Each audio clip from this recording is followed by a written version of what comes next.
Hamjambo. Mambo. Asanteni sana. It gives me great pleasure to preside over today's passing out parade. And indeed, on this momentous occasion, we once again celebrate the potential and power of young people to shape the future of our nation.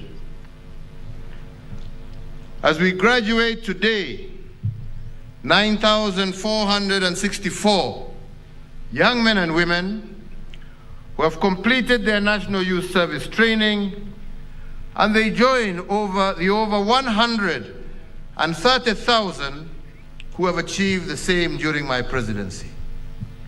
I extend my hearty congratulations to each and every one of you, and I register my sincere appreciation to your parents, to the trainers who have coached and mentored you and instructed you also here in this college. To the entire ministry team, led by you, Waziri, and the NYS team, led by DG, hata nyinyi hongera kwa kazi njema ambaye mmetenda. Well done.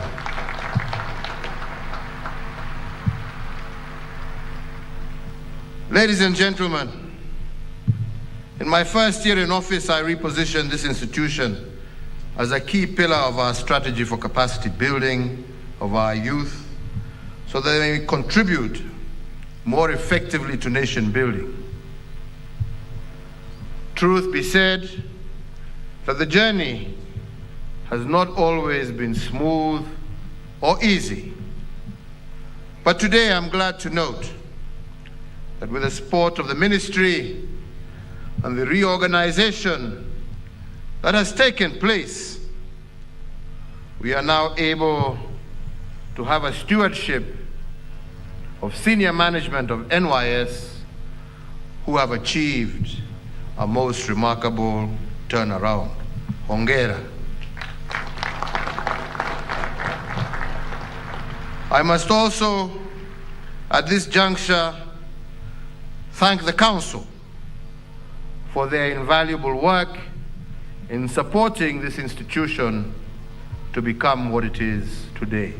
Kwenu nyinyi pia hongera. Asante sana. Jemedari.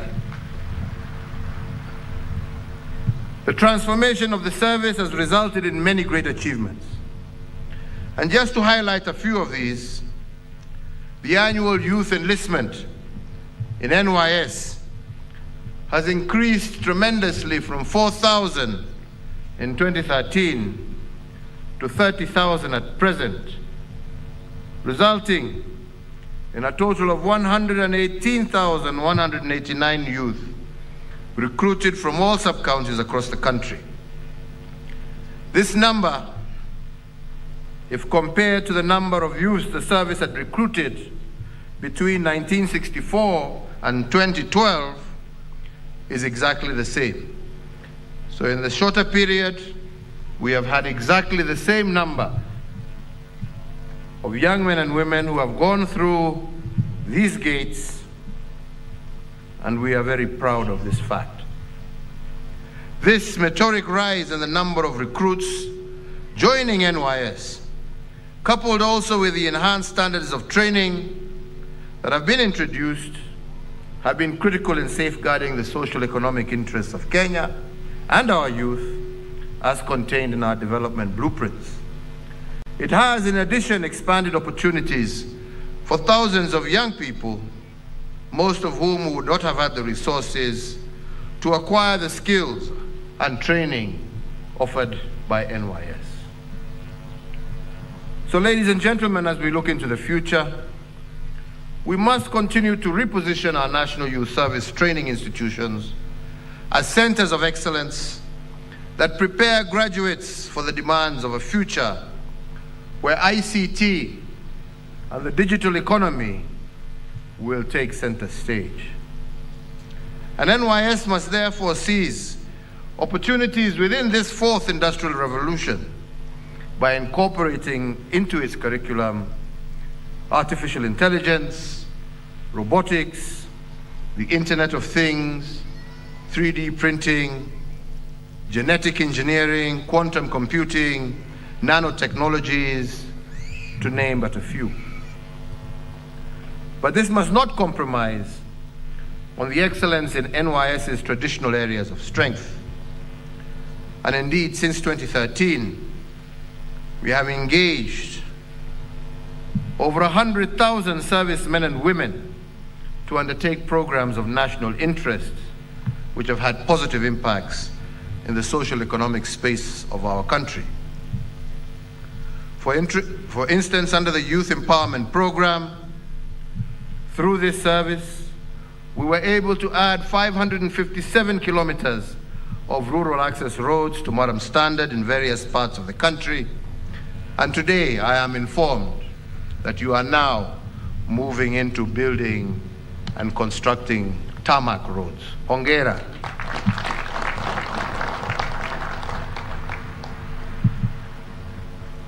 You have drilled over 68 boreholes, constructed over 197 water dams, 217 water pans, constructed 96 sublution blocks, 3 social halls, 7 model housing blocks, 7 clinics, and 8 police posts in various informal settlements in Nairobi. And the service has established 696 youth saving and credit societies from which young people are accessing affordable credit to start micro and small enterprises. Further, the institution has also been engaged by my government in the revitalization of the meter gauge railway line across the country. Ile imebaki peke yake ni Voi mpaka Taveta. Hiyo mkimaliza mumerudisha reli yote ile ilikuwa Kenya hii. Hongera sana.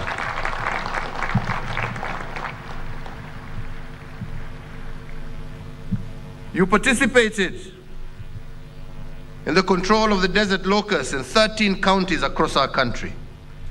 And you have also planted in excess of 1.1 million trees, seedlings, towards the attainment of our 10% national tree cover. These are but a few of the many general undertakings conducted by the service in collaboration with other government entities, which no doubt have contributed significantly to making Kenya better. And the market has also taken note of the reservoir of well-trained and disciplined workers that have been produced by NYS. And to ensure that we keep track of all these young men and women who undergo the NYS program, we did launch an information management tracking system here in Gilgil slightly over a year ago.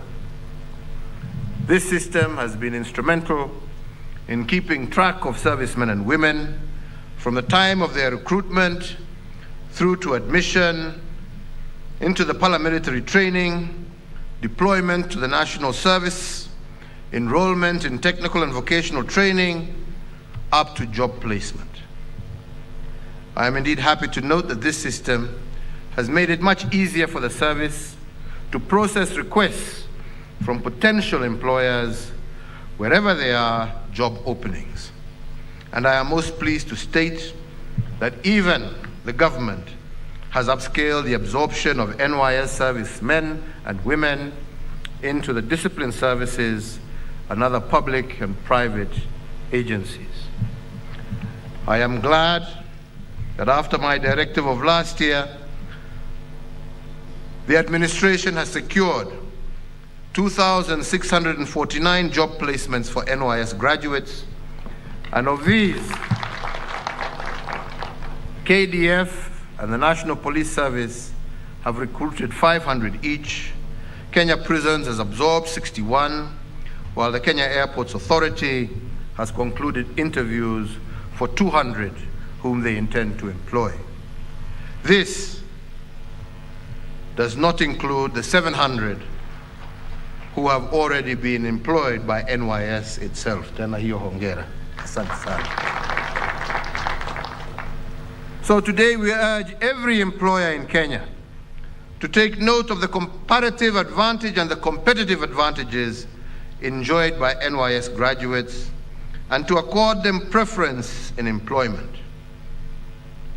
We are very hopeful that as the World Cup is coming, a good number of you hopefully will also be able to get jobs in Qatar during that World Cup period. Na hiyo pia itasaidia.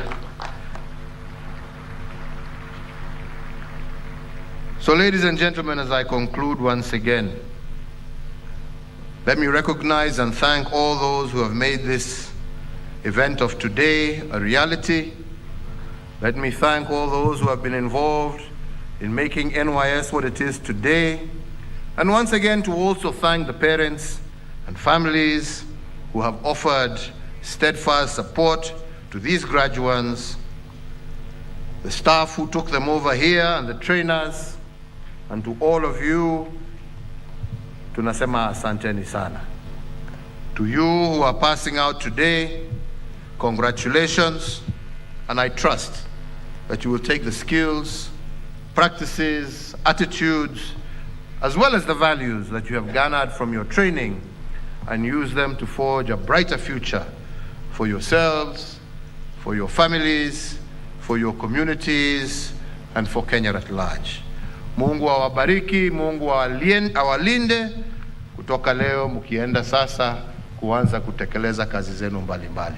Mungu awabariki na awalinde. Asanteni sana. Thank you.